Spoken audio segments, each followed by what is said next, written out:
C'est une journée comme une autre, à la prison centrale de Newbel.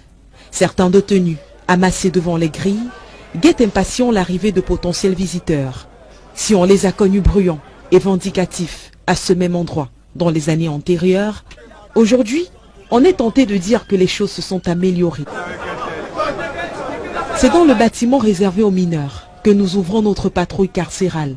Ici, une salle de classe de fortune est aménagée pour permettre à ces détenus, à peine rentrés dans l'adolescence, d'acquérir des connaissances. Nous savons aussi que, effectivement, l'histoire, ça ne se change. On a eu beaucoup de succès ici, on a eu 100% au CEP ici, et on a eu les brevetés aussi, pratiquement 50%. On est surtout marqué, dans cet arrêt, par la présence sur place d'un garçon de 13 ans, orphelin, incarcéré pour une affaire de vol de moto. On m'accuse d'avoir volé une moto. Moi, je vais sortir pour rentrer chez moi.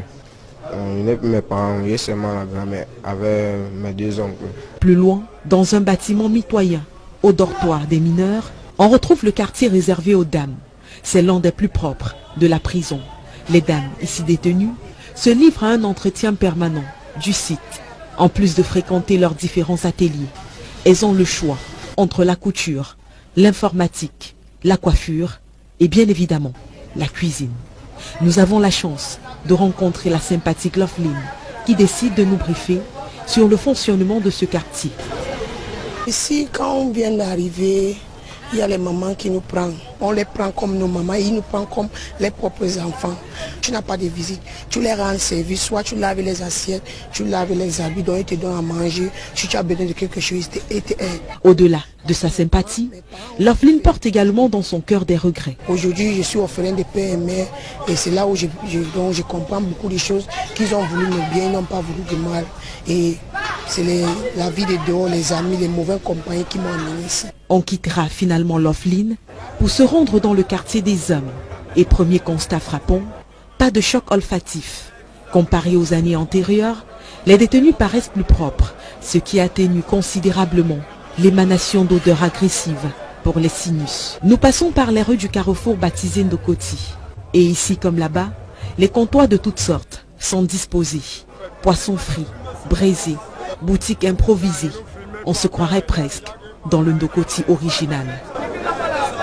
Au bout du carrefour Ndokoti, on a le quartier 20, réservé aux détenus aisés, ventilateurs, écrans plats.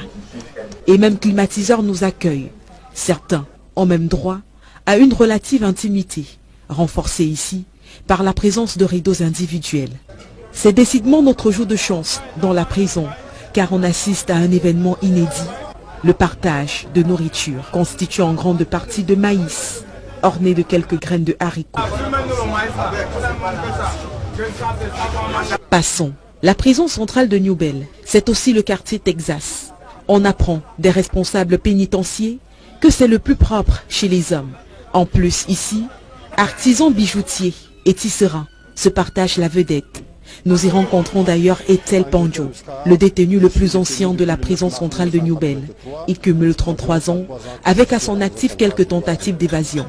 Si la prison centrale de Newbel est devenue un endroit relativement sain, malgré la promiscuité ambiante, c'est grâce à un travail de synergie effectif entre le régisseur et son équipe.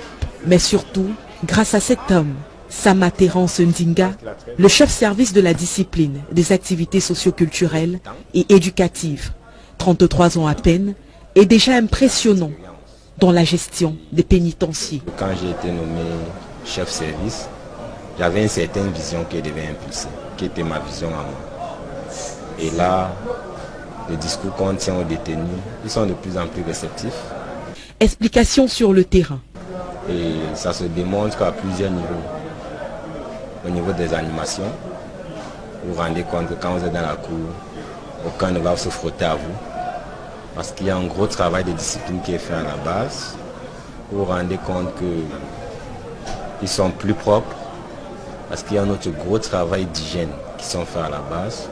Mais, pour expliquer ça mieux, j'ai catégorisé ma vision et mes orientations sur le tableau que je mets derrière moi. Malgré le déploiement de Sama Terence Ndinga, à peine plus âgé qu'eux, certains détenus continuent tout de même de se livrer à de mauvaises pratiques.